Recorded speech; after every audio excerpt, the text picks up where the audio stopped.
أعوذ بالله من الشيطان الرجيم. بسم الله الرحمن الرحيم. ألف لام ميم.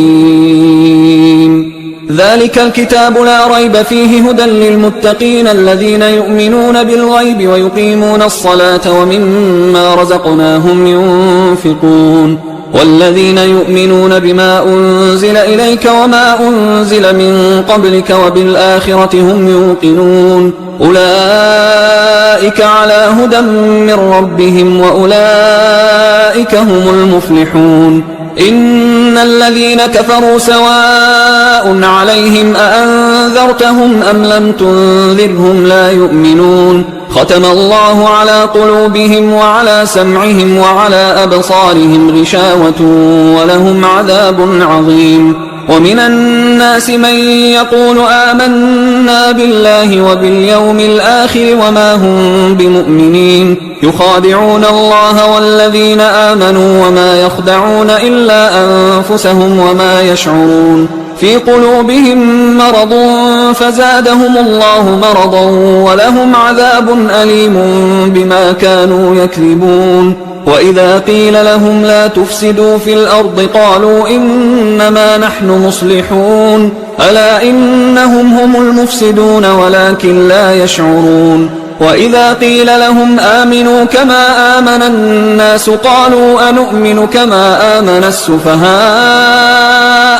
ألا إنهم هم السفهاء ولكن لا يعلمون. وإذا لقوا الذين آمنوا قالوا آمنا وإذا خلوا إلى شياطينهم قالوا إنا معكم إنما نحن مستهزئون. الله يستهزئ بهم ويمدهم في طغيانهم يعمهون. أولئك الذين اشتروا الضلالة بالهدى فما ربحت تجارتهم وما كانوا مهتدين. مثلهم كمثل الذي استوقد نارا فلما أضاءت ما حوله ذهب الله بنورهم وتركهم في ظلمات لا يبصرون. صم بكم عمي فهم لا يرجعون. أو كصيب من السماء فيه ظلمات ورعد وبرق يجعلون أصابعهم في آذانهم من الصواعق حذر الموت والله محيط بالكافرين. يكاد البرق يخطف أبصارهم كلما أضاء لهم مشوا فيه وإذا أظلم عليهم قاموا ولو شاء الله لذهب بسمعهم وأبصارهم إن الله على كل شيء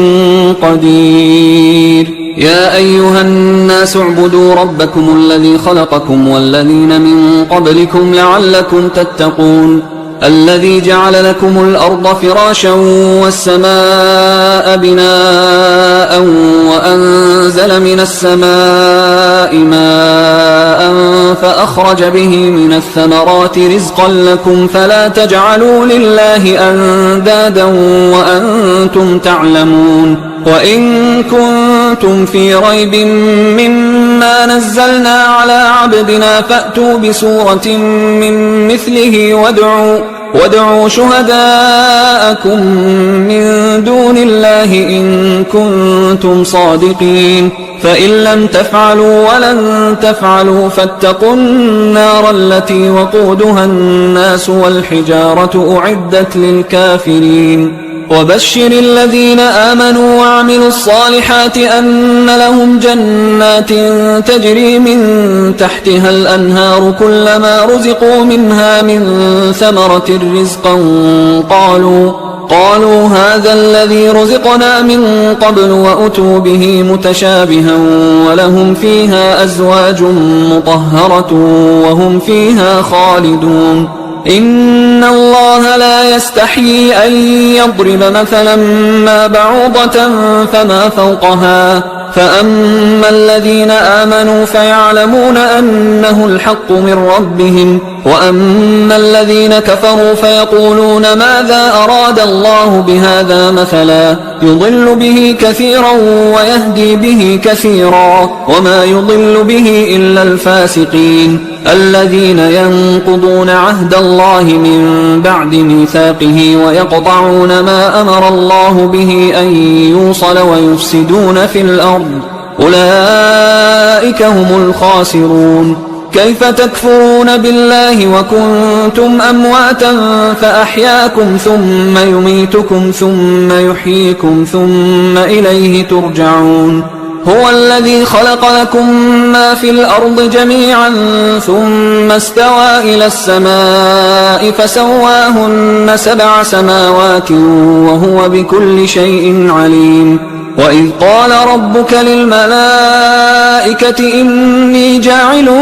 في الأرض خليفة قالوا أتجعل فيها من يفسد فيها ويسفك الدماء ونحن نسبح بحمدك ونقدس لك قال إني أعلم ما لا تعلمون. وعلم آدم الأسماء كلها ثم عرضهم على الملائكة فقال أنبئوني بأسماء هؤلاء إن كنتم صادقين. قالوا سبحانك لا علم لنا إلا ما علمتنا إنك أنت العليم الحكيم. قال يا آدم أنبئهم بأسمائهم فلما أنبأهم بأسمائهم قال ألم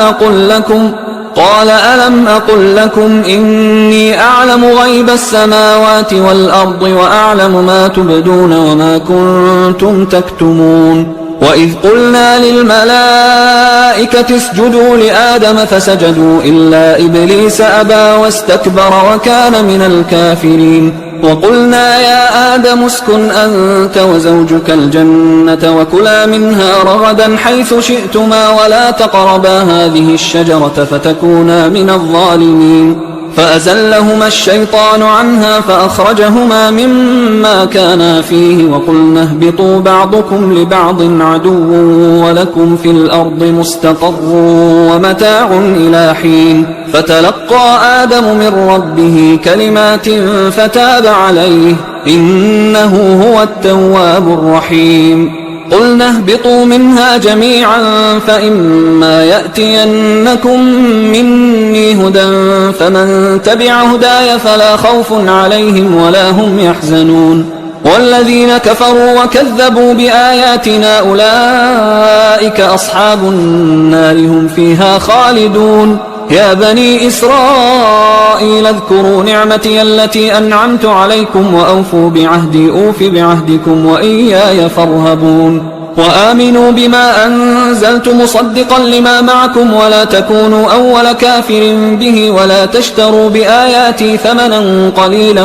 وإياي فاتقون. ولا تلبسوا الحق بالباطل وتكتموا الحق وأنتم تعلمون. وأقيموا الصلاة وآتوا الزكاة واركعوا مع الراكعين. أتأمرون الناس بالبر وتنسون أنفسكم وأنتم تتلون الكتاب أفلا تعقلون. واستعينوا بالصبر والصلاة وإنها لكبيرة إلا على الخاشعين الذين يظنون أنهم ملاقو ربهم وأنهم إليه راجعون. يا بني إسرائيل اذكروا نعمتي التي أنعمت عليكم وأني فضلتكم على العالمين. واتقوا يوما لا تجزي نفس عن نفس شيئا ولا يقبل منها شفاعة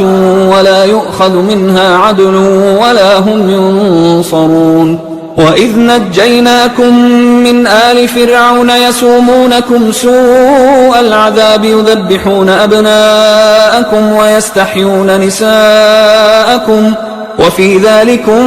بلاء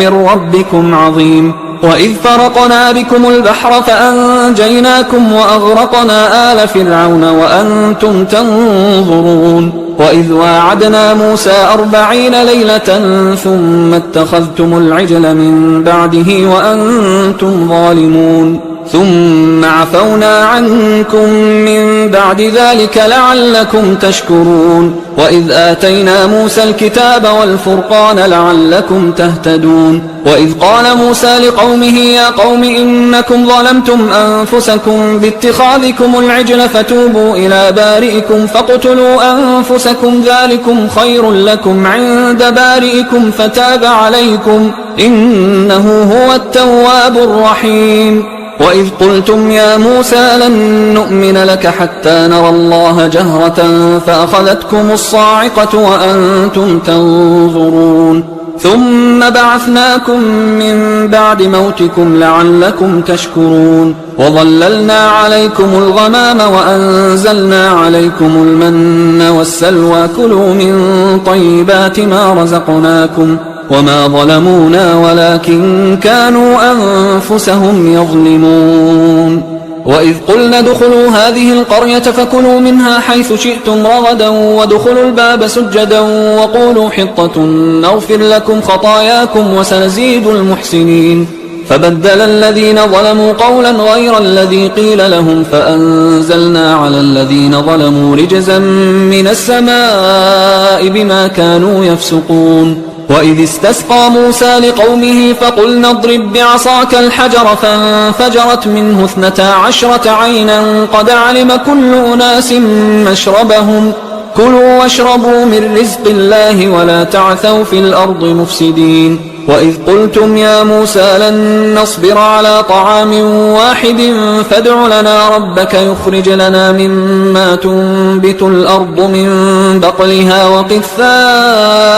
وفومها وعدسها وبصلها قال أتستبدلون الذي هو أدنى بالذي هو خير اهبطوا مصرا فإن لكم ما سألتم وضربت عليهم الذلة والمسكنة وباءوا بغضب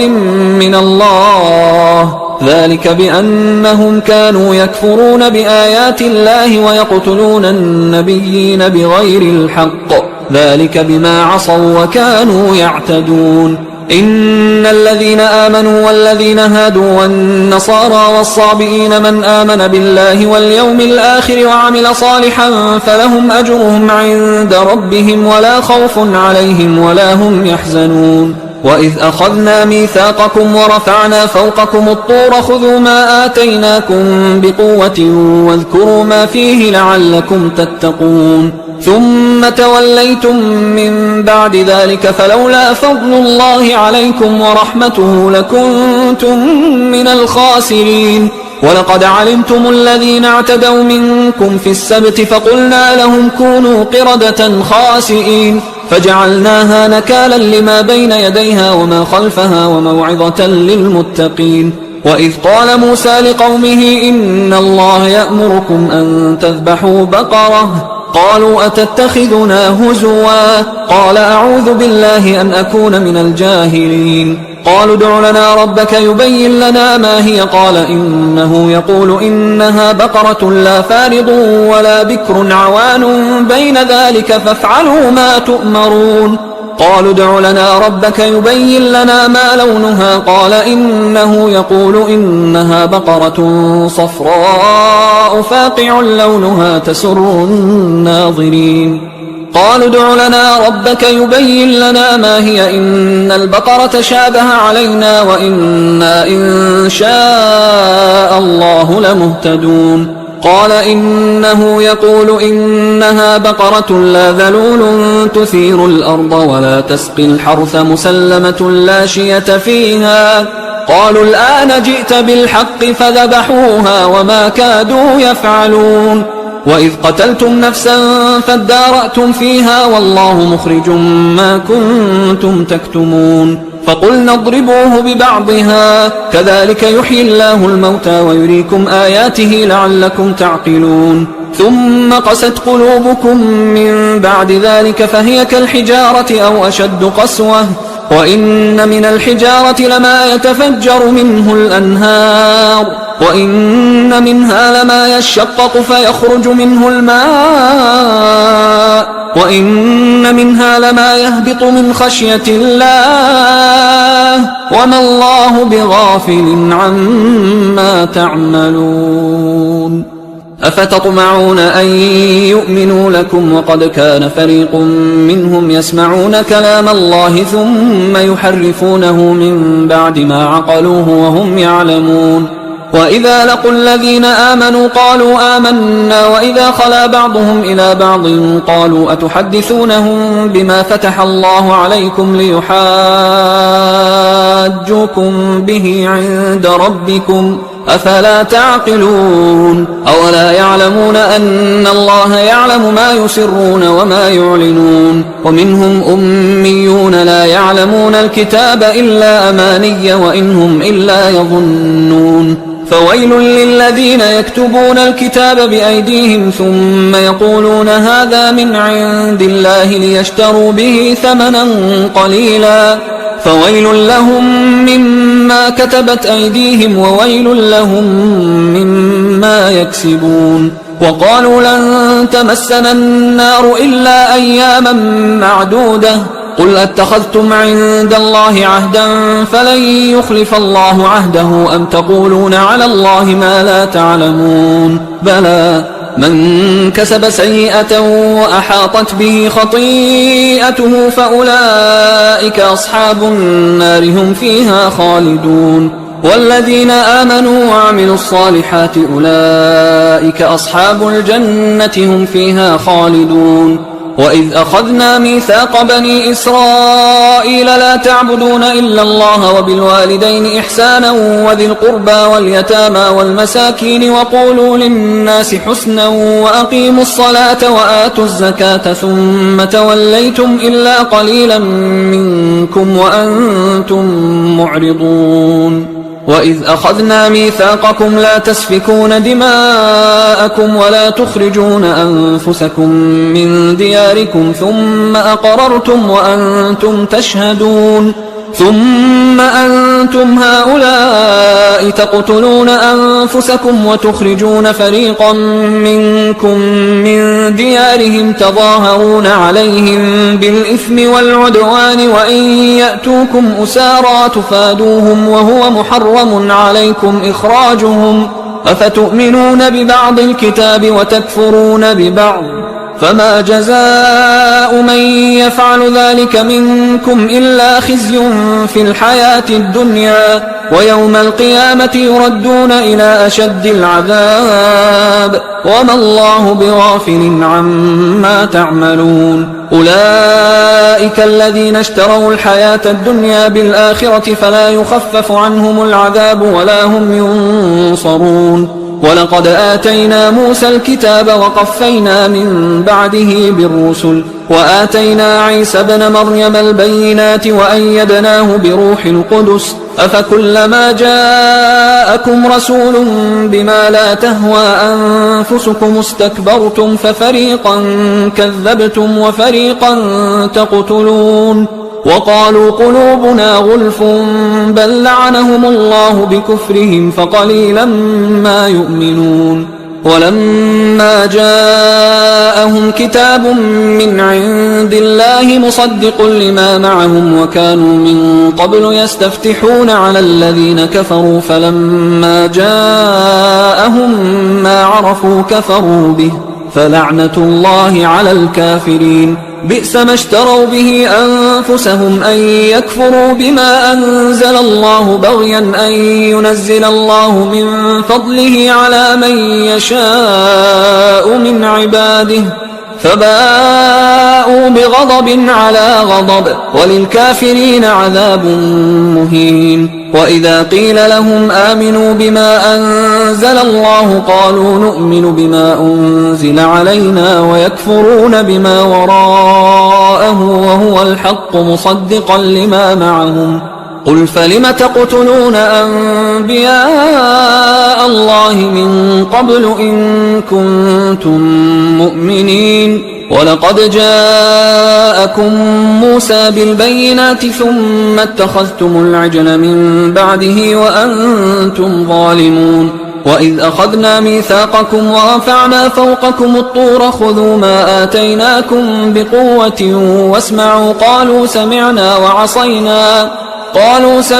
وعصينا وأشربوا في قلوبهم العجل بكفرهم قل بئس ما يأمركم به إيمانكم إن كنتم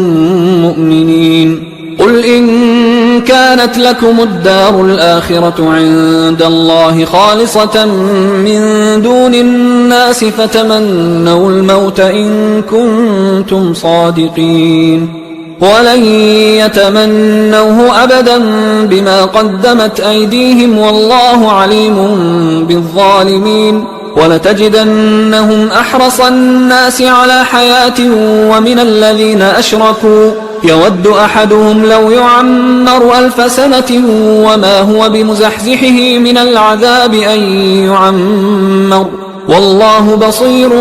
بما يعملون قل من كان عدوا لجبريل فإنه نزله على قلبك بإذن الله مصدقا لما بين يديه وهدى وبشرى للمؤمنين من كان عدوا لله وملائكته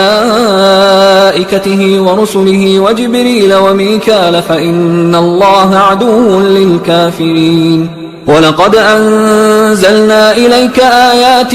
بينات وما يكفر بها إلا الفاسقون أوكلما عاهدوا عهدا نبذه فريق منهم بل أكثرهم لا يؤمنون ولما جاءهم رسول من عند الله مصدق لما معهم نبذ فريق من الذين أوتوا الكتاب كتاب الله وراء ظهورهم كأنهم لا يعلمون واتبعوا ما تتلو الشياطين على ملك سليمان وما كفر سليمان ولكن الشياطين كفروا يعلمون الناس السحر وما أنزل على الملكين ببابل هاروت وماروت وما يعلمان من أحد حتى يقولا إنما نحن فتنة فلا تكفر فيتعلمون منهما ما يفرقون به بين المرء وزوجه وما هم بضارين به من أحد إلا بإذن الله ويتعلمون ما يضرهم ولا ينفعهم ولقد علموا لمن اشتراه ما له في الآخرة من خلاق ولبئس ما شروا به أنفسهم لو كانوا يعلمون ولو أنهم آمنوا واتقوا لمثوبة من عند الله خير لو كانوا يعلمون يا أيها الذين آمنوا لا تقولوا راعنا وقولوا انظرنا واسمعوا وللكافرين عذاب أليم ما يود الذين كفروا من أهل الكتاب ولا المشركين أن ينزل عليكم من خير من ربكم والله يختص برحمته من يشاء والله ذو الفضل العظيم ما ننسخ من آية أو ننسها نأت بخير منها أو مثلها ألم تعلم أن الله على كل شيء قدير ألم تعلم أن الله له ملك السماوات والأرض وما لكم من دون الله من ولي ولا نصير أم تريدون أن تسألوا رسولكم كما سئل موسى من قبل ومن يتبدل الكفر بالإيمان فقد ضل سواء السبيل ود كثير من أهل الكتاب لو يردونكم من بعد إيمانكم كفارا حسدا من عند أنفسهم من بعد ما تبين لهم الحق فاعفوا واصفحوا حتى يأتي الله بأمره إن الله على كل شيء قدير وأقيموا الصلاة وآتوا الزكاة وما تقدموا لأنفسكم من خير تجدوه عند الله إن الله بما تعملون بصير وقالوا لن يدخل الجنة إلا من كان هودا أو نصارى تلك أمانيهم قل هاتوا برهانكم إن كنتم صادقين بلى من أسلم وجهه لله وهو محسن فله أجره عند ربه ولا خوف عليهم ولا هم يحزنون وقالت اليهود ليست النصارى على شيء وقالت النصارى ليست اليهود على شيء وهم يتلون الكتاب كذلك قال الذين لا يعلمون مثل قولهم فالله يحكم بينهم يوم القيامة فيما كانوا فيه يختلفون ومن أظلم ممن منع مساجد الله أن يذكر فيها اسمه وسعى في خرابها أولئك ما كان لهم أن يدخلوها إلا خائفين لهم في الدنيا خزي ولهم في الآخرة عذاب عظيم ولله المشرق والمغرب فأينما تولوا فثم وجه الله إن الله واسع عليم وقالوا اتخذ الله ولدا سبحانه بل له ما في السماوات والأرض كل له قانتون بديع السماوات والأرض وإذا قضى أمرا فإنما يقول له كن فيكون وقال الذين لا يعلمون لولا يكلمنا الله أو تأتينا آية كذلك قال الذين من قبلهم مثل قولهم تشابهت قلوبهم قد بينا الآيات لقوم يوقنون إنا أرسلناك بالحق بشيرا ونذيرا ولا تسأل عن أصحاب الجحيم ولن ترضى عنك اليهود ولا النصارى حتى تتبع ملتهم قل إن هدى الله هو الهدى ولئن اتبعت أهواءهم بعد الذي جاءك من العلم ما لك من الله من ولي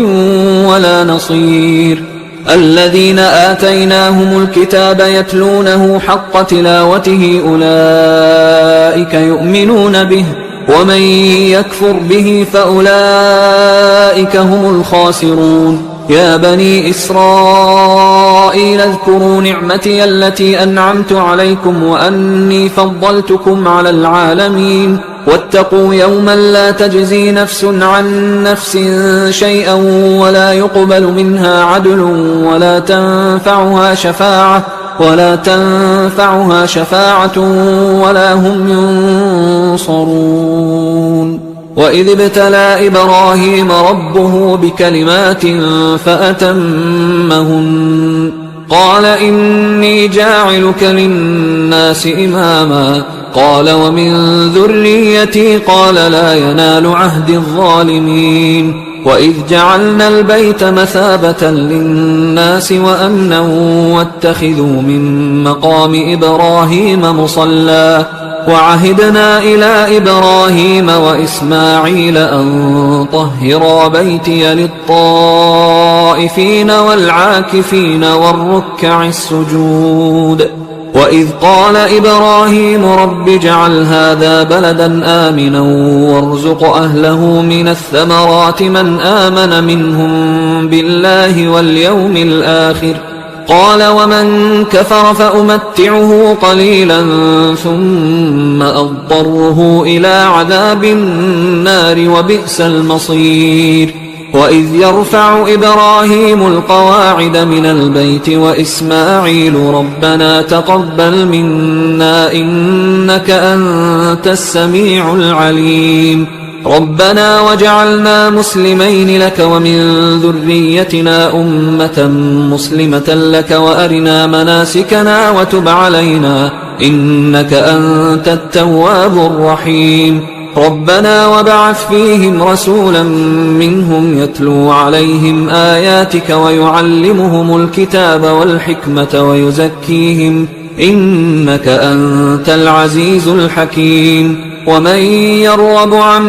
ملة إبراهيم إلا من سفه نفسه ولقد اصطفيناه في الدنيا وإنه في الآخرة لمن الصالحين إذ قال له ربه أسلم قال أسلمت لرب العالمين ووصى بها إبراهيم بنيه ويعقوب يا بني إن الله اصطفى لكم الدين فلا تموتن إلا وأنتم مسلمون أم كنتم شهداء إذ حضر يعقوب الموت إذ قال لبنيه ما تعبدون من بعدي قالوا نعبد إلهك وإله آبائك إبراهيم وإسماعيل وإسحاق إلها واحدا ونحن له مسلمون تلك أمة قد خلت لها ما كسبت ولكم ما كسبتم ولا تسألون عما كانوا يعملون وقالوا كونوا هودا أو نصارى تهتدوا قل بل ملة إبراهيم حنيفا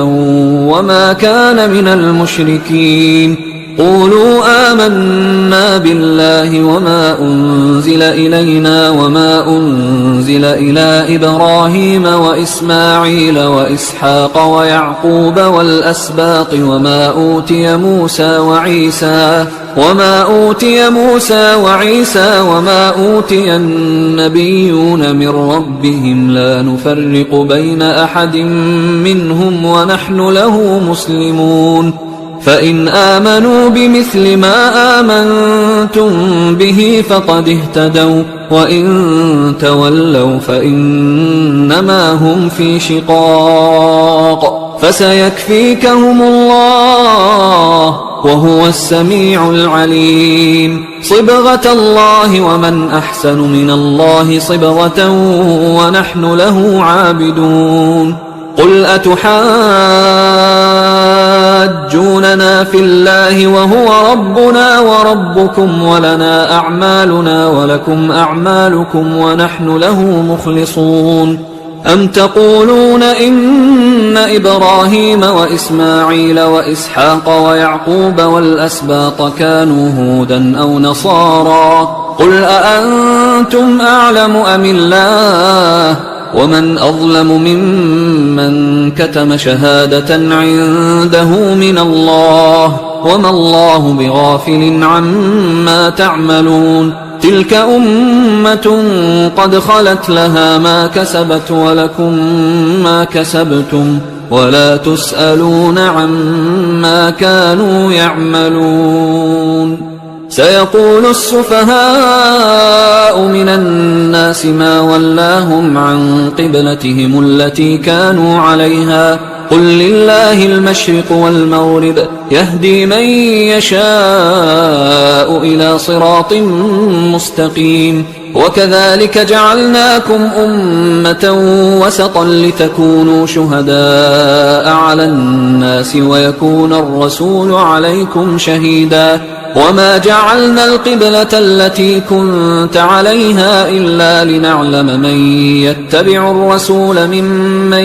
ينقلب على عقبيه وإن كانت لكبيرة إلا على الذين هدى الله وما كان الله ليضيع إيمانكم إن الله بالناس لرؤوف رحيم قد نرى تقلب وجهك في السماء فلنولينك قبلة ترضاها فول وجهك شطر المسجد الحرام وحيث ما كنتم فولوا وجوهكم شطره وإن الذين أوتوا الكتاب ليعلمون أنه الحق من ربهم وما الله بغافل عما يعملون ولئن أتيت الذين أوتوا الكتاب بكل آية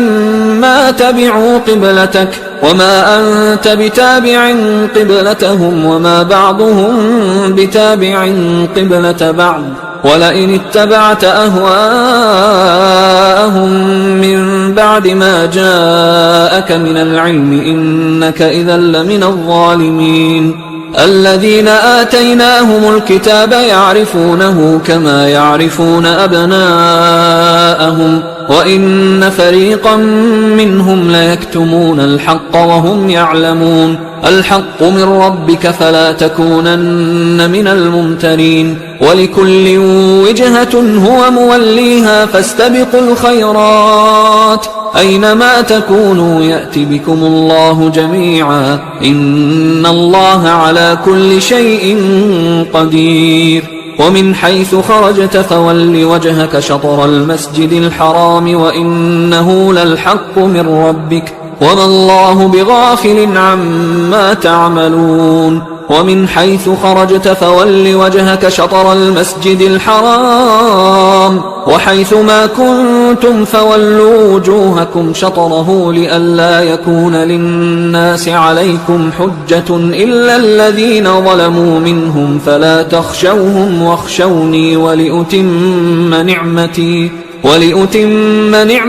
عليكم ولعلكم تهتدون كما أرسلنا فيكم رسولا منكم يتلو عليكم آياتنا ويزكيكم ويعلمكم الكتاب والحكمة ويعلمكم ما لم تكونوا تعلمون فاذكروني أذكركم واشكروا لي ولا تكفرون يا أيها الذين آمنوا استعينوا بالصبر والصلاة إن الله مع الصابرين ولا تقولوا لمن يقتل في سبيل الله أموات بل أحياء ولكن لا تشعرون ولنبلونكم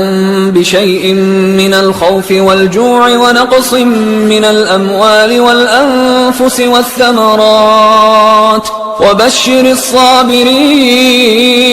الذين إذا أصابتهم مصيبة قالوا إنا لله وإنا إليه راجعون أولئك عليهم صلوات من ربهم ورحمة وأولئك هم المهتدون إن الصفا والمروة من شعائر الله فمن حج البيت أو اعتمر فلا جناح عليه أن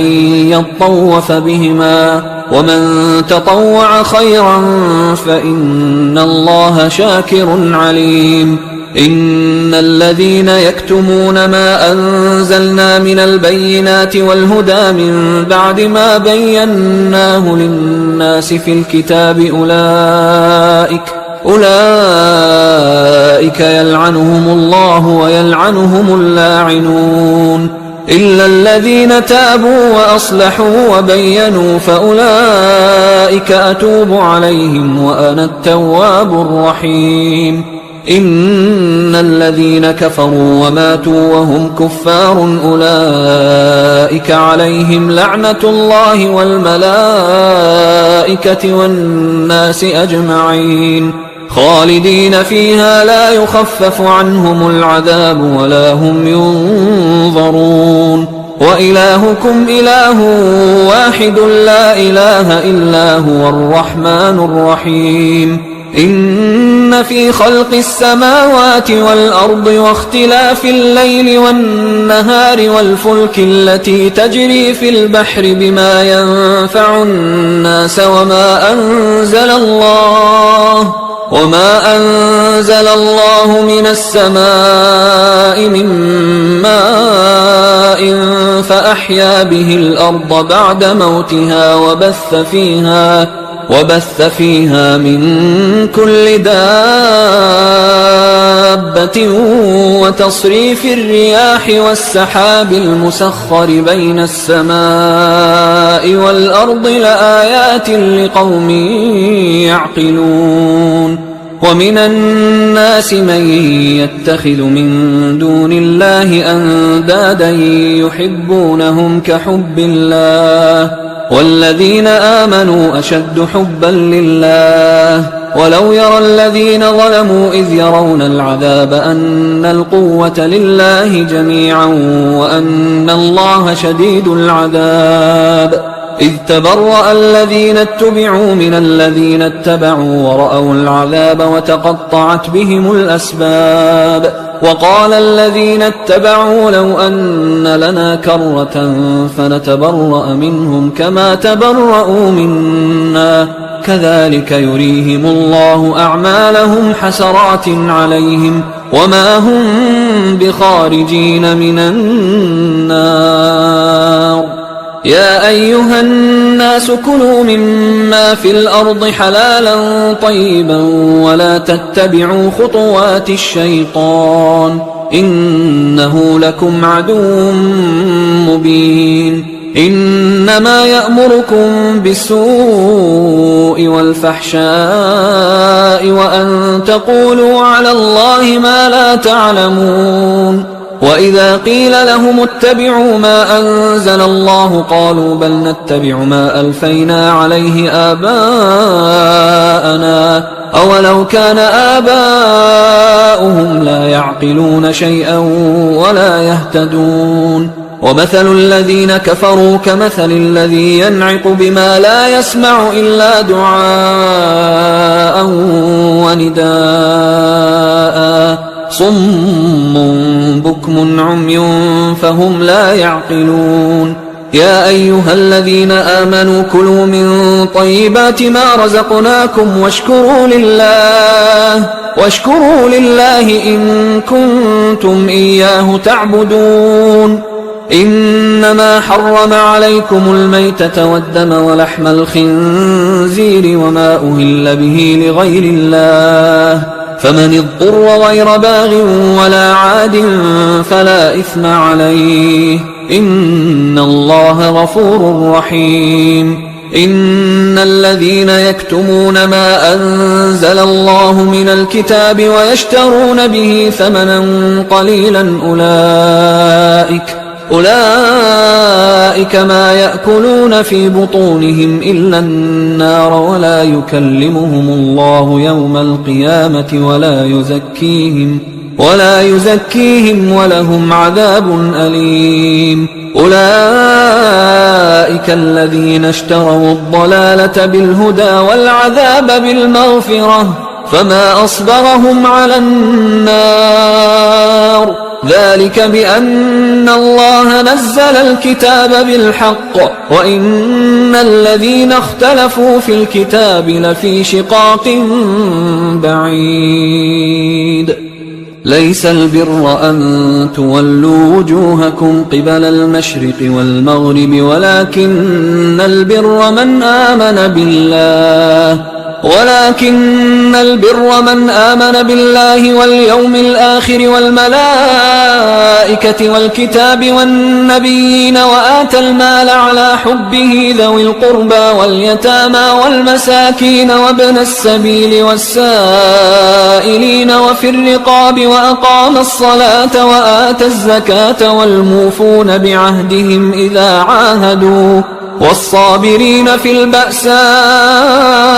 والضراء وحين البأس أولئك الذين صدقوا وأولئك هم المتقون يا أيها الذين آمنوا كتب عليكم القصاص في القتلى الحر بالحر والعبد بالعبد والأنثى بالأنثى فمن عفي له من أخيه شيء فاتباع بالمعروف وأداء إليه بإحسان ذلك تخفيف من ربكم ورحمة فمن اعتدى بعد ذلك فله عذاب أليم ولكم في القصاص حياة يا أولي الألباب لعلكم تتقون كتب عليكم إذا حضر أحدكم الموت إن ترك خيرا الوصية للوالدين والأقربين بالمعروف حقا على المتقين فمن بدله بعدما سمعه فإنما إثمه على الذين يبدلونه إن الله سميع عليم فمن خاف من موص جنفا أو إثما فأصلح بينهم فلا إثم عليه إن الله غفور رحيم يا أيها الذين آمنوا كتب عليكم الصيام كما كتب على الذين من قبلكم لعلكم تتقون أياما معدودات فمن كان منكم مريضا أو على سفر فعدة من أيام أخر وعلى الذين يطيقونه فدية طعام مسكين، فمن تطوع خيرا فهو خير له، وأن تصوموا خير لكم إن كنتم تعلمون. شهر رمضان الذي أنزل فيه القرآن هدى للناس وبينات من الهدى والفرقان، فمن شهد منكم الشهر فليصم، ومن كان مريضا أو على سفر فعدة من أيام أخر، يريد الله بكم اليسر ولا يريد بكم العسر ولتكملوا العدة ولتكبروا الله على ما هداكم ولعلكم تشكرون. وإذا سألك عبادي عني فإني قريب أجيب دعوة الداعي إذا دعان، فليستجيبوا لي وليؤمنوا بي لعلهم يرشدون. أحل لكم ليلة الصيام الرفث إلى نسائكم هن لباس لكم وأنتم لباس لهن، علم الله أنكم كنتم تختانون أنفسكم فتاب عليكم وعفى عنكم، فالآن باشروهن وابتغوا ما كتب الله لكم، وكلوا واشربوا حتى يتبين لكم الخيط الأبيض من الخيط الأسود من الفجر، ثم أتموا الصيام إلى الليل، ولا تباشروهن وأنتم عاكفون في المساجد، تلك حدود الله فلا تقربوها، كذلك يبين الله آياته للناس لعلهم يتقون. ولا تأكلوا أموالكم بينكم بالباطل وتدلوا بها إلى الحكام لتأكلوا فريقا من أموال الناس بالإثم وأنتم تعلمون. يسألونك عن الأهلة، قل هي مواقيت للناس والحج، وليس البر بأن تأتوا البيوت من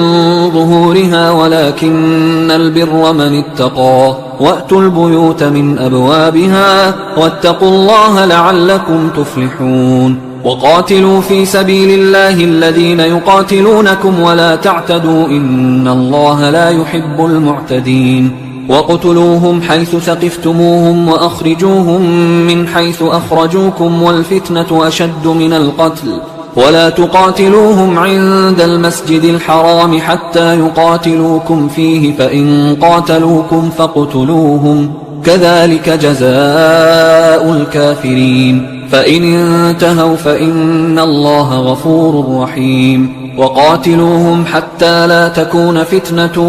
ويكون الدين لله، فإن انتهوا فلا عدوان إلا على الظالمين. الشهر الحرام بالشهر الحرام والحرمات قصاص، فمن اعتدى عليكم فاعتدوا عليه بمثل ما اعتدى عليكم، واتقوا الله واعلموا أن الله مع المتقين. وأنفقوا في سبيل الله ولا تلقوا بأيديكم إلى التهلكة وأحسنوا إن الله يحب المحسنين. وأتموا الحج والعمرة لله، فإن أحصرتم فما استيسر من الهدي، ولا تحلقوا رؤوسكم حتى يبلغ الهدي محله، فمن كان منكم مريضا أو به أذى من رأسه ففدية من صيام أو صدقة أو نسك، فإذا أمنتم فمن تمتع بالعمرة إلى الحج فما استيسر من الهدي، فمن لم يجد فصيام 3 أيام في الحج و7 إذا رجعتم، تلك 10 كاملة، ذلك لمن لم يكن أهله حاضر المسجد الحرام. واتقوا الله واعلموا أن الله شديد العقاب. الحج أشهر معلومات، فمن فرض فيهن الحج فلا رفث ولا فسوق ولا جدال في الحج، وما تفعلوا من خير يعلمه الله، وتزودوا فإن خير الزاد التقوى، واتقون يا أولي الألباب. ليس عليكم جناح أن تبتغوا فضلا من ربكم، فإذا أفضتم من عرفات فاذكروا الله عند المشعر الحرام واذكروه كما هداكم وإن كنتم من قبله لمن الضالين. ثم أفيضوا من حيث أفاض الناس واستغفروا الله إن الله غفور رحيم فإذا قضيتم مناسككم فاذكروا الله كذكركم آباءكم أو أشد ذكرا فمن الناس من يقول ربنا آتنا في الدنيا وما له في الآخرة من خلاق ومنهم من يقول ربنا آتنا في الدنيا حسنة وفي الآخرة حسنة وقنا عذاب النار أولئك لهم نصيب مما كسبوا والله سريع الحساب واذكروا الله في أيام معدودات فمن تعجل في يومين فلا إثم عليه ومن تأخر فلا إثم عليه لمن اتقى واتقوا الله واعلموا أنكم إليه تحشرون ومن الناس من يعجبك قوله في الحياة الدنيا ويشهد الله على ما في قلبه وهو ألد الخصام وإذا تولى سعى في الأرض ليفسد فيها ويهلك الحرث والنسل والله لا يحب الفساد وإذا قيل له اتق الله أخذته العزة بالإثم فحسبه جهنم ولبئس المهاد ومن الناس من يشري نفسه ابتغاء مرضات الله والله رؤوف بالعباد يا أيها الذين آمنوا ادخلوا في السلم كافة ولا تتبعوا خطوات الشيطان إنه لكم عدو مبين فإن زللتم من بعد ما جاءتكم البينات فاعلموا أن الله عزيز حكيم هل ينظرون إلا أن يأتيهم الله في ظلل من الغمام والملائكة وقضي الأمر وإلى الله ترجع الأمور سل بني إسرائيل كم آتيناهم من آية بينة ومن يبدل نعمة الله من بعد ما جاءته فإن الله شديد العقاب زين للذين كفروا الحياة الدنيا ويسخرون من الذين آمنوا والذين اتقوا فوقهم يوم القيامة والله يرزق من يشاء بغير حساب كان الناس أمة واحدة فبعث الله النبيين مبشرين ومنذرين وأنزل معهم الكتاب بالحق ليحكم بين الناس فيما اختلفوا فيه وما اختلف فيه إلا الذين أوتوه من بعد ما جاءتهم البينات بغيا بينهم فهدى الله الذين آمنوا لما اختلفوا فيه من الحق بإذنه والله يهدي من يشاء إلى صراط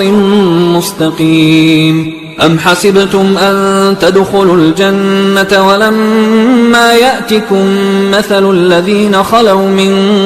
قبلكم مستهم البأساء والضراء وزلزلوا حتى يقول الرسول والذين آمنوا معه متى نصر الله ألا إن نصر الله قريب يسألونك ماذا ينفقون قل ما أنفقتم من خير فللوالدين والأقربين واليتامى والمساكين وابن السبيل وما تفعلوا من خير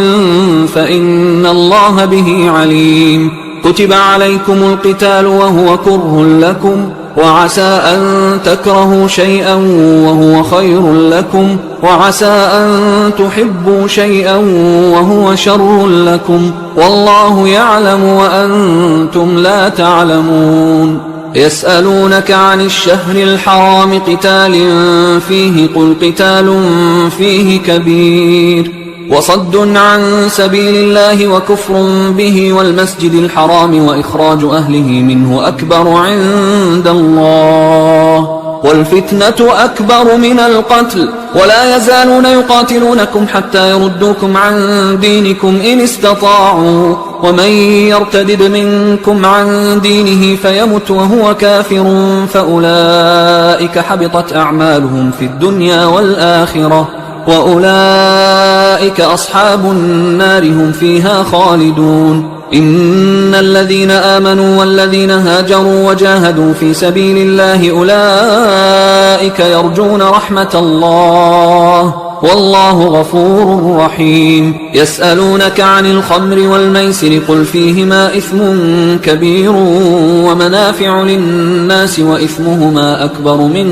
نفعهما، ويسألونك ماذا ينفقون قل العفو، كذلك يبين الله لكم الآيات لعلكم تتفكرون في الدنيا والآخرة. ويسألونك عن اليتامى قل إصلاح لهم خير، وإن تخالطوهم فإخوانكم والله يعلم المفسد من المصلح، ولو شاء الله لأعنتكم إن الله عزيز حكيم. ولا تنكحوا المشركات حتى يؤمنوا، ولأمة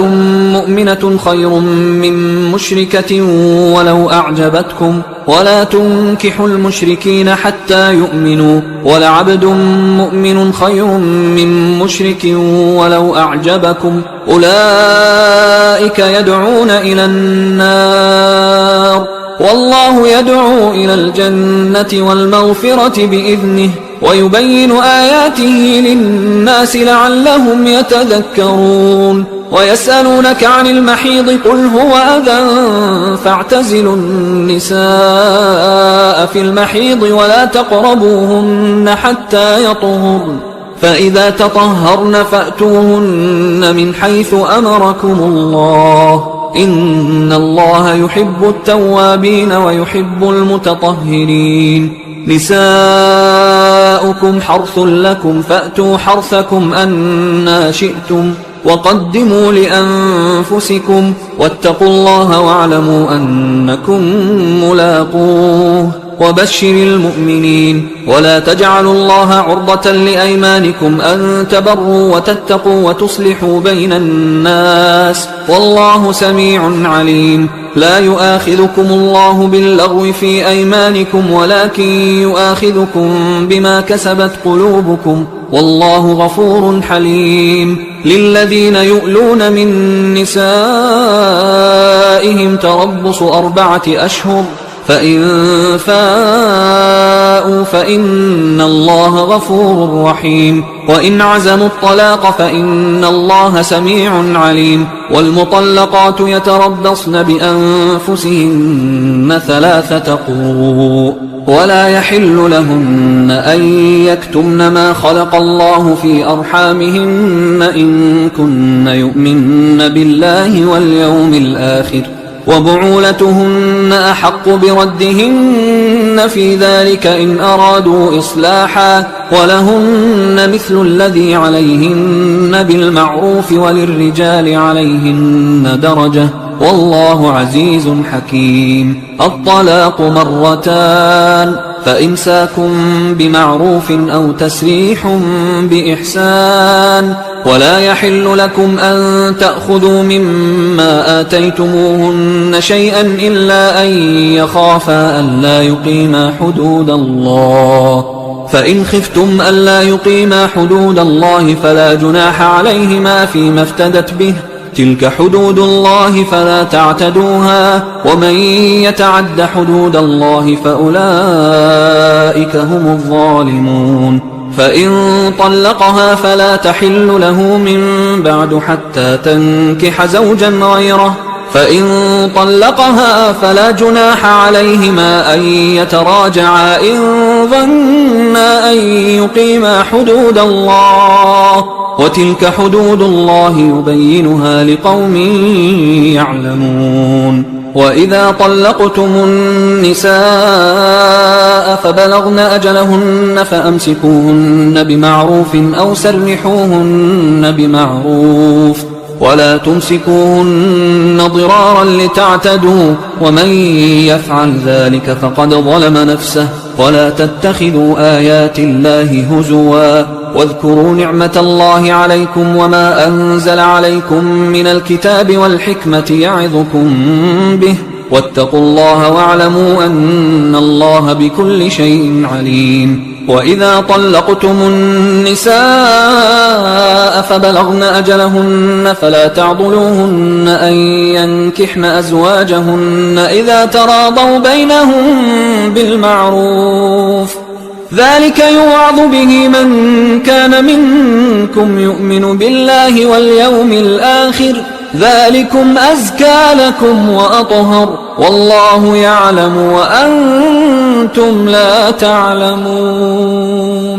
والوالدات يرضعن أولادهن حولين كاملين لمن أراد أن يتم الرضاعة، وعلى المولود له رزقهن وكسوتهن بالمعروف، لا تكلف نفس إلا وسعها، لا تضار والدة بولدها ولا مولود له بولده، وعلى الوارث مثل ذلك، فإن أرادا فصالا عن تراض منهما وتشاور فلا جناح عليهما. وإن أردتم أن تسترضعوا أولادكم فلا جناح عليكم إذا سلمتم ما آتيتم بالمعروف، واتقوا الله واعلموا أن الله بما تعملون بصير. والذين يتوفون منكم ويذرون أزواجا يتربصن بأنفسهن 4 أشهر و10، فإذا بلغن أجلهن فلا جناح عليكم فيما فعلن في أنفسهن بالمعروف، والله بما تعملون خبير. ولا جناح عليكم فيما عرضتم به من خطبة النساء أو أكننتم في أنفسكم، علم الله أنكم ستذكرونهن ولكن لا تواعدوهن سرا إلا أن تقولوا قولا معروفا، ولا تعزموا عقدة النكاح حتى يبلغ الكتاب أجله، واعلموا أن الله يعلم ما في أنفسكم فاحذروه، واعلموا أن الله غفور حليم. لا جناح عليكم إن طلقتم النساء ما لم تمسوهن أو تفرضوا لهن فريضة، ومتعوهن على الموسع قدره وعلى المقتر قدره متاعا بالمعروف حقا على المحسنين. وإن طلقتموهن من قبل أن تمسوهن وقد فرضتم لهن فريضة فنصف ما فرضتم إلا أن يعفون أو يعفو الذي بيده عقدة النكاح، وأن تعفوا أقرب للتقوى، ولا تنسوا الفضل بينكم، إن الله بما تعملون بصير. حافظوا على الصلوات والصلاة الوسطى وقوموا لله قانتين، فإن خفتم فرجالا أو ركبانا، فإذا أمنتم فاذكروا الله كما علمكم ما لم تكونوا تعلمون. والذين يتوفون منكم ويذرون أزواجا وصية لأزواجهم متاعا إلى الحول غير إخراج، فإن خرجن فلا جناح عليكم فيما فعلن في أنفسهن من معروف، والله عزيز حكيم. وللمطلقات متاع بالمعروف حقا على المتقين، كذلك يبين الله لكم آياته لعلكم تعقلون. ألم تر إلى الذين خرجوا من ديارهم وهم ألوف حذر الموت فقال لهم الله موتوا ثم أحياهم، إن الله لذو فضل على الناس ولكن أكثر الناس لا يشكرون. وقاتلوا في سبيل الله واعلموا أن الله سميع عليم. من ذا الذي يقرض الله قرضا حسنا فيضاعفه له أضعافا كثيرة والله يقبض ويبسط وإليه ترجعون. ألم تر إلى الملأ من بني إسرائيل من بعد موسى إذ قالوا لنبي له مبعث لنا ملكا نقاتل في سبيل الله قال هل عسيتم إن كتب عليكم القتال ألا تقاتلوا قالوا وما لنا ألا نقاتل في سبيل الله وقد أخرجنا من ديارنا وأبنائنا فلما كتب عليهم القتال تولوا إلا قليلا منهم والله عليم بالظالمين. وقال لهم نبيهم إن الله قد بعث لكم طالوت ملكا قالوا أنى يكون له الملك علينا ونحن أحق بالملك منه ولم يؤت سعة من المال قال إن الله اصطفاه عليكم وزاده بسطة في العلم والجسم والله يؤتي ملكه من يشاء والله واسع عليم. وقال لهم نبيهم إن آية ملكه أن يأتيكم التابوت فيه سكينة من ربكم وبقية مما ترك آل موسى وآل هارون تحمله الملائكة إن في ذلك لآية لكم إن كنتم مؤمنين. فلما فصل طالوت بالجنود قال إن الله مبتليكم بنهر فمن شرب منه فليس مني ومن لم يطعمه فإنه مني إلا من اغترف غرفة بيده فشربوا منه إلا قليلا منهم فلما جاوزه هو والذين آمنوا معه قالوا لا طاقة لنا اليوم بجالوت وجنوده قال الذين يظنون أنهم ملاقوا الله كم من فئة قليلة غلبت فئة كثيرة بإذن الله والله مع الصابرين. ولما برزوا لجالوت وجنوده قالوا ربنا أفرغ علينا صبرا وثبت أقدامنا وانصرنا على القوم الكافرين فهزموهم بإذن الله. وقتل داود جالوت وآتاه الله الملك والحكمة وعلمه مما يشاء ولولا دفع الله الناس بعضهم ببعض لفسدت الأرض ولكن الله ذو فضل على العالمين. تلك آيات الله نتلوها عليك بالحق وإنك لمن المرسلين. تلك الرسل فضلنا بعضهم على بعض منهم من كلم الله ورفع بعضهم درجات وآتينا عيسى ابن مريم البينات وأيدناه بروح القدس ولو شاء الله ما اقتتل الذين من بعدهم من بعد ما جاءتهم البينات ولكن اختلفوا فمنهم من آمن ومنهم من كفر ولو شاء الله ما اقتتلوا ولكن الله يفعل ما يريد. يا أيها الذين آمنوا أنفقوا مما رزقناكم من قبل أن يأتي يوم لا بيع فيه ولا خلة ولا شفاعة والكافرون هم الظالمون. الله لا إله إلا هو الحي القيوم لا تأخذه سنة ولا نوم له ما في السماوات وما في الأرض من ذا الذي يشفع عنده إلا بإذنه يعلم ما بين أيديهم وما خلفهم ولا يحيطون بشيء من علمه إلا بما شاء وسع كرسيه السماوات والأرض ولا يؤوده حفظهما وهو العلي العظيم. لا إكراه في الدين قد تبين الرشد من الغي فمن يكفر بالطاغوت ويؤمن بالله فقد استمسك بالعروة الوثقى لا انفصام لها والله سميع عليم. الله ولي الذين آمنوا يخرجهم من الظلمات إلى النور والذين كفروا أولياؤهم الطاغوت يخرجونهم من النور إلى الظلمات أولئك أصحاب النار هم فيها خالدون. ألم تر إلى الذي حاج إبراهيم في ربه أن آتاه الله الملك إذ قال إبراهيم ربي الذي يحيي ويميت قال أنا أحيي وأميت قال إبراهيم فإن الله يأتي بالشمس من المشرق فأت بها من المغرب فبهت الذي كفر والله لا يهدي القوم الظالمين أو كالذي مر على قرية وهي خاوية على عروشها قال أنى يحيي هذه الله بعد موتها فأماته الله 100 عام ثم بعثه قال كم لبثت قال لبثت يوما أو بعض يوم قال بل لبثت 100 عام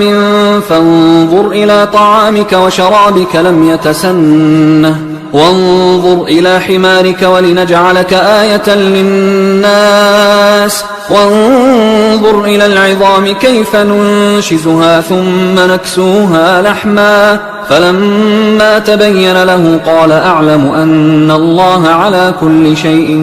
قدير وإذ قال إبراهيم رب أرني كيف تحيي الموتى قال أولم تؤمن قال بلى ولكن ليطمئن قلبي قال فخذ 4 من الطير فصرهن إليك ثم اجعل على كل جبل منهن جزءا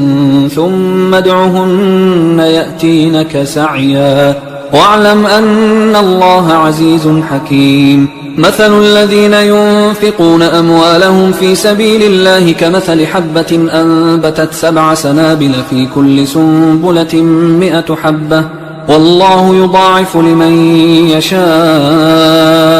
والله واسع عليم الذين ينفقون أموالهم في سبيل الله ثم لا يتبعون ما أنفقوا منا ولا أذى لهم أجرهم عند ربهم ولا خوف عليهم ولا هم يحزنون قول معروف ومغفرة خير من صدقة يتبعها أذى والله غني حليم يا أيها الذين آمنوا لا تبطلوا صدقاتكم بالمن والأذى كالذي ينفق ماله رئاء الناس ولا يؤمن بالله واليوم الآخر فمثله كمثل صفوان عليه تراب فأصابه وابل فتركه صلدا لا يقدرون على شيء مما كسبوا والله لا يهدي القوم الكافرين ومثل الذين ينفقون أموالهم ابتغاء مرضات الله وتثبيتا من أنفسهم كمثل جنة بربوة أصابها وابل فآتت أكلها ضعفين فإن لم يصبها وابل فطل والله بما تعملون بصير أيود أحدكم أن تكون له جنة من نخيل وأعناب تجري من تحتها الأنهار له فيها من كل الثمرات وأصابه الكبر وله ذرية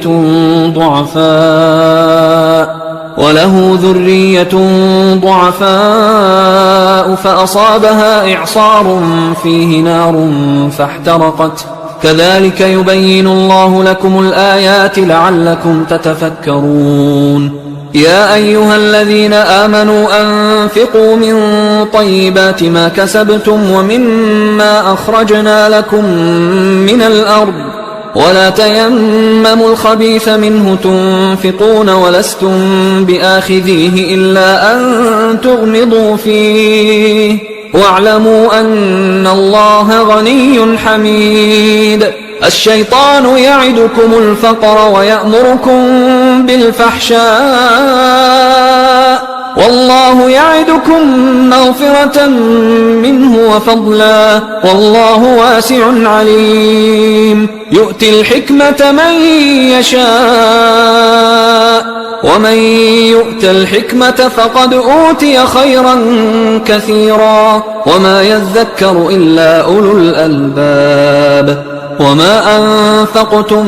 من نفقة أو نذرتم من نذر فإن الله يعلمه وما للظالمين من أنصار إن تبدوا الصدقات فنعما هي، وإن تخفوها وتؤتوها الفقراء فهو خير لكم ويكفر عنكم من سيئاتكم والله بما تعملون خبير. ليس عليك هداهم ولكن الله يهدي من يشاء. وما تنفقوا من خير فلأنفسكم وما تنفقون إلا ابتغاء وجه الله وما تنفقوا من خير يوفى إليكم وأنتم لا تظلمون. للفقراء الذين أحصروا في سبيل الله لا يستطيعون ضربا في الأرض يحسبهم الجاهل أغنياء من التعفف تعرفهم بسيماهم لا يسألون الناس إلحافا. وما تنفقوا من خير فإن الله به عليم. الذين ينفقون أموالهم بالليل والنهار سرا وعلانية فلهم أجرهم عند ربهم ولا خوف عليهم ولا هم يحزنون. الذين يأكلون الربا لا يقومون إلا كما يقوم الذي يتخبطه الشيطان من المس، ذلك بأنهم قالوا إنما البيع مثل الربا وأحل الله البيع وحرم الربا. فمن جاءه موعظة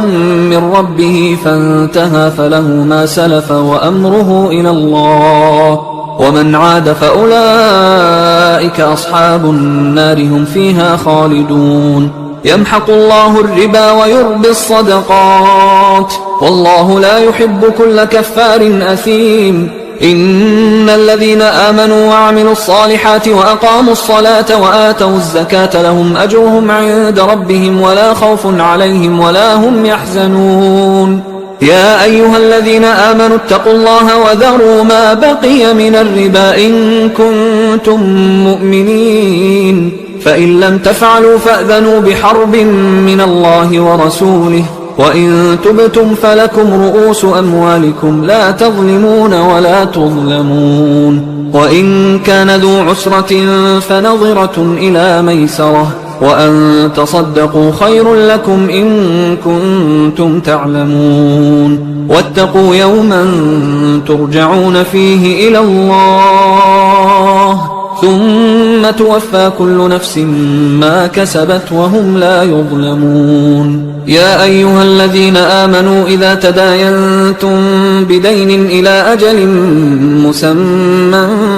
فاكتبوه وليكتب بينكم كاتب بالعدل ولا يأب كاتب أن يكتب كما علمه الله، فليكتب وليملل الذي عليه الحق وليتق الله ربه ولا يبخس منه شيئا، فإن كان الذي عليه الحق سفيها أو ضعيفا أو لا يستطيع أن يمله فليملل وليه بالعدل واستشهدوا شهيدين من رجالكم، فإن لم يكونا رجلين فرجل وامرأتان ممن ترضون من الشهداء أن تضل إحداهما فتذكر إحداهما الأخرى، ولا يأبى الشهداء إذا ما دعوا، ولا تسأموا أن تكتبوه صغيرا أو كبيرا إلى أجله، ذلكم أقسط عند الله وأقوم للشهادة وأدنى أن لا ترتابوا إلا أن تكون تجارة حاضرة تديرونها بينكم فليس عليكم جناح ألا تكتبوها، وأشهدوا إذا تبايعتم ولا يضار كاتب ولا شهيد، وإن تفعلوا فإنه فسوق بكم، واتقوا الله ويعلمكم الله والله بكل شيء عليم. وإن كنتم على سفر ولم تجدوا كاتبا فرهان مقبوضة، فإن أمن بعضكم بعضا فليؤدي الذي اؤتمن أمانته وليتق الله ربه ولا تكتموا الشهادة ومن يكتمها فإنه آثم قلبه والله بما تعملون عليم. لله ما في السماوات وما في الأرض، وإن تبدوا ما في أنفسكم أو تخفوه يحاسبكم به الله فيغفر لمن يشاء ويعذب من يشاء والله على كل شيء قدير. آمن الرسول بما أنزل إليه من ربه والمؤمنون كل آمن بالله وملائكته وكتبه ورسله لا نفرق بين أحد من رسله وقالوا سمعنا وأطعنا غفرانك ربنا وإليك المصير. لا يكلف الله نفسا إلا وسعها لها ما كسبت وعليها ما اكتسبت ربنا لا تؤاخذنا إن نسينا أو أخطأنا ربنا ولا تحمل علينا إصرا كما حملته على الذين من قبلنا ربنا ولا تحملنا ما لا طاقة لنا به واعف عنا واغفر لنا وارحمنا أنت مولانا فانصرنا على القوم الكافرين.